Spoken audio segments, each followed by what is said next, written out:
Dementia. It being horrifying would be an understatement. One way to put it is losing a part of yourself. It is a horrifying disease that destroys memories, mental functions, what makes you, you. And it is a disease that affects 3 million Americans each year. And in recent memory, it has been represented in art and or music. And the way it's represented in music is as horrifying as the disease sounds.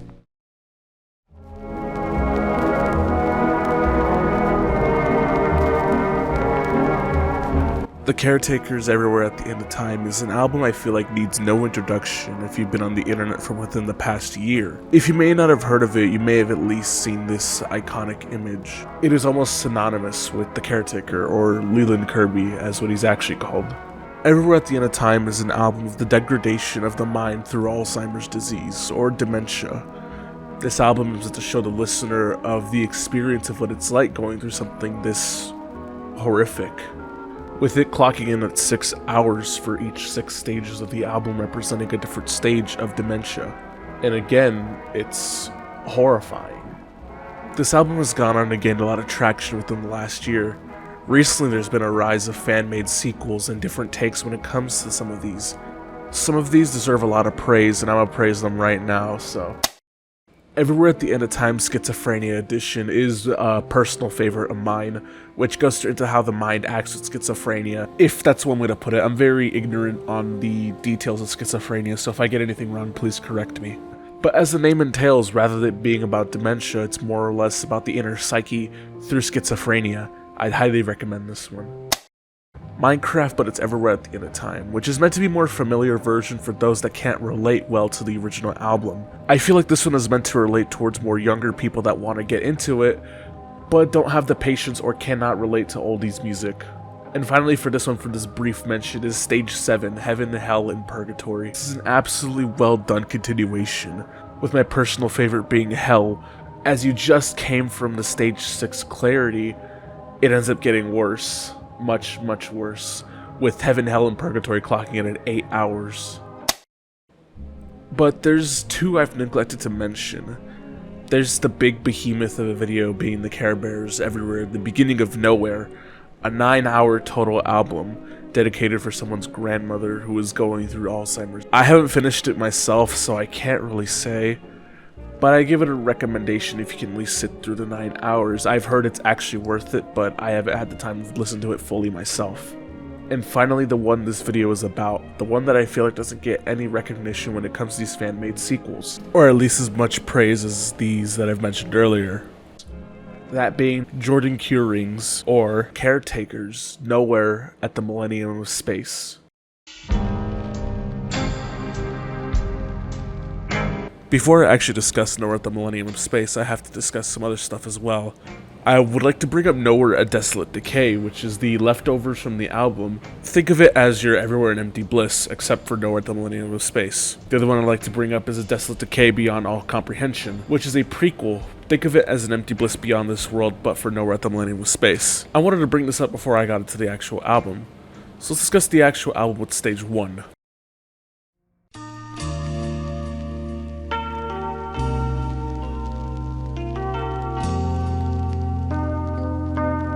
What sets this apart from Everywhere at the End of Time is the music choices, and I absolutely love the music choices that are given here. It's mostly rock bands from the 70s and 80s, with a little bit of stuff from the current era. And what this makes me think is that the patient going through this is someone who's a big fan of rock, and I love it a lot. With it using music from The Police, Matchbox 20, Simply Red, Caviar, stuff like that. It's so fascinating to see, as it provides a whole new spin. And just like Everywhere at the End of Time, it gives descriptions of what is currently happening with the patient. Stage 1, sides A to B, is lived with happy, mostly intact memories. Not a lot of effort is being made to remember, and some memories will be distant due to this. The first signs of memory loss begin here. One of the things I'd like to talk about from this album is the artwork. The artwork is incredibly well done, and this one is, unlike Everywhere at the End of Time, this art is easy to make out and you can easily tell what it is. with stage 1's being a lamp pointing down with its light facing to the floor. I don't know exactly what this means, but it certainly feels like something that Ivan Seal has done, or at least has captured the same style as him. And now as we keep on going forward through this, let us move on to stage 2. Stage 2 is probably one of the hardest to convey when it comes to these fan albums, and I feel like Nowhere at the Millennium Space is one of these issues that it has. Stage 2 feels more of the same Everywhere at the End of Time rather than it being its own identity. With it having a lot of the same beats as Everywhere at the End of Time Stage 2, repeating tracks along with some new ones here and there. Overall, Stage 2 is pretty good, but it's not as memorable as Stage 1. However, the album art is my favorite out of this entire whole experience. With the album cover now being a Nintendo 64 cartridge, but it's much more mangled and distorted, as you can't make out exactly what's on the cover, and the description reads, "The beginning of Stage 2 is marked by unease and a notice to the fact that they're forgetting. This stage also marks the beginning of a noticeable decline. Family members and physicians may begin to take notice. Memories will be forcibly present, and may be more distorted, with less repetition, this struggle ultimately resulting in failure." Stage 3's lum were interesting, as there's not really any segue into the post-awareness stages from Stage 3 to Stage 4, but I feel like this one does a well done job with it, with the final song in Stage 3 being unrecognizable at some points, and in the middle of it, some of it fading in and out over and over, with it being confusing and all mangled and messed up. And it's something I can really appreciate, it being distorted, but it's still easy to tell that it's music. The album art confuses me the most, not as into where I can't make it out or mimics the idea of Stage 3's Everywhere at the End of Time art, but as the recent couple of album art has been related to what time period is supposed to be. This one doesn't really represent any of that. It's just a table. Honestly, this makes much more sense as Stage 2's album art, because you can still make out what it is, and with some certain things not being able to connect together, and with Stage 2 being unrecognizable because of the label on the cover, but that's just my personal opinion. And now we finally begin the post-awareness stages. You know how I said earlier in the video that dementia can be horrifying? This is how.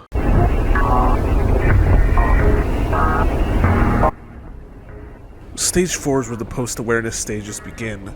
This is where the true horrors begin. As I said earlier, this one segues into post-awareness, rather than it just being immediate compared to Stage 4 of Everywhere at the End of Time. You can still hear moments of an actual song, but it's so distorted to the point where it's incomprehensible, it's not even music anymore. And Stage 4 does that job well done immensely. And this one has a lot of repeating tracks that are very noticeable, but it's still hard to make out. The description reads, "Post-awareness Stage 4 opens the floodgates separating memories and begins the process of bringing memories to a fluid state. Confusion, horror, serenity, and decay all become fluid in one." Going back to the whole idea of music being listenable yet still distorted and mangled, rather than it being Everywhere at the End of Time Stage 4 where it's anxiety, fear-inducing, and true horror, this one has horror in a different way. It's a feeling of sadness, frustration, loss, and regret. And suddenly now the patient is fighting it. At least that's what I think personally. And I really like the random moments of lucidity that are seen within this. It's a real nice listen to after you're hearing a bunch of white noise in between it. After you're hearing a bunch of incomprehensible noise in between it. And it goes back to my idea of fighting against it. Stage 5 feels more like a midpoint between 4 and 6. If you know, in the original Everywhere at the End of Time, Stage 4 is distinct, garbled noise, I guess is the way to describe it, and Stage 5 in the original is meant to be a lot more of the same from Stage 4, but even more distorted. Stage 5 acts as a midpoint here, as I stated earlier, as the earlier half feels like an extension to Stage 4, and the later half of it feels like Stage 6. And there's one midpoint of this stage to where it actually feels like Stage 5. That's not to say that's a bad thing, because it actually adds on to this and makes everything feel more gradual. As I stated earlier, it feels like the patient here is actually fighting it, and it's evident here as well. I'm going to bring up Stage 4 and 5's album art here, because I feel like these two should have been swapped. I say this because Stage 4's album art is unrecognizable. You can't even tell what it is, and I feel like this cements itself perfectly for Stage 5. And for Stage 5, it's a plant growing out of something. I don't know what it's growing out of, but it's growing out of something. And I feel like this one suits better for stage 4, but that's just me personally. Both of these album covers are done real well though. And a description for stage 5 reads, post-awareness stage 5 entanglements and neuron death. Further degradation of fluid memories. Memories buried under one another. Eventually we reach a heavily regressed state. These are the real last grasping memories before post-awareness stage 6.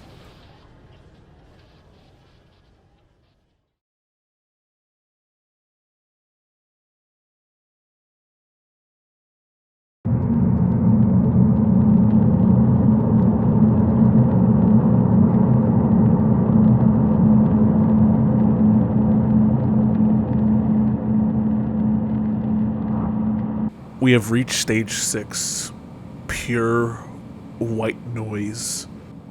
The music has become literally nothing, nowhere at the Millennium of space. And this stage is perfect. It is done immensely well. Stage 6's album art is absolutely perfect when it comes to this.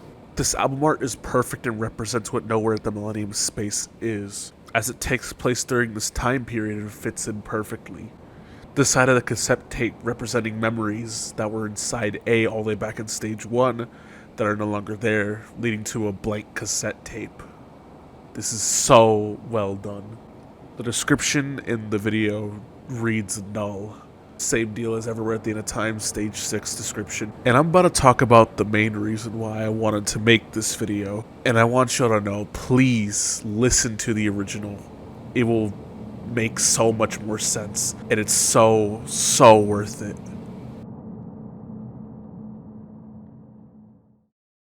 Y'all know about Everywhere at the End of Time's ending, R1, Place in the World That Fades Away.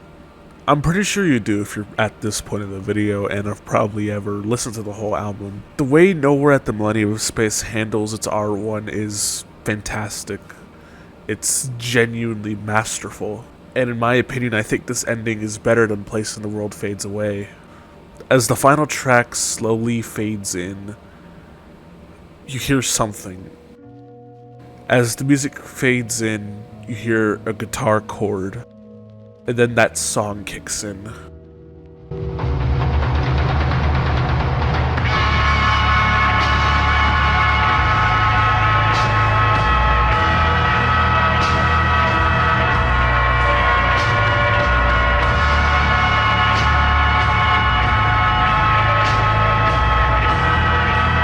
The way this was handled was absolutely beautiful, and I love every second of it. This is considered the moment of terminal lucidity. Terminal lucidity is explained as an unexpected return of mental clarity and memory. Basically, think of it as someone suddenly regaining consciousness to where they're at, and as well as regaining who they are, and this happens to patients suffering from neurological disorders. It's unexplained how this happens, but it just happens sometimes in patients suffering from dementia, Alzheimer's, or even any other neurological disease. And the way it's represented here, it's again perfect. I brought up the idea of someone fighting it. It sounds like they're trying their best, but it's too late. And during that time of fighting it, it ended up paying off in the end. One last trip before we see the big man upstairs. One last rock ballad. It's someone who liked to be loud and proud. This feels like such an antithesis to Place in the World That Fades Away. Rather than it being an angelical choir, it's a rock band performing, or at least it sounds like it. And it encapsulates the time it's supposed to take place in as well perfectly. This is truly what Nowhere at the Millennium of Space can be. And the song here feels like a congratulations for listening to the whole thing rather than it being an emotional song. It's so powerful. I could just sit here and describe what I feel about this song all day because it's that good. And personally, I feel like this is a deeper ending if you analyze the lyrics of the original song, giving this song a whole new, deeper meaning. The angelical choir that's in Place in the World That Fades Away is a lot more emotional. It's supposed to be more emotionally driven because it gives the feeling that somebody has passed on. This one, it doesn't feel like that. It feels like they finally regained conscious. It fits it perfectly. While Everywhere at the End of Time's ending made me emotional, while it did not make me cry, it certainly has helped made me emotional. This ending put a big smile on my face, knowing that the journey is over. A big fat grin, seeing this all culminate into a perfect track. And I love it so much. And the song that it samples is amazing as well. And I love it. I don't know what else to say besides I love it. With the last 5 minutes being silence. The rest is silence.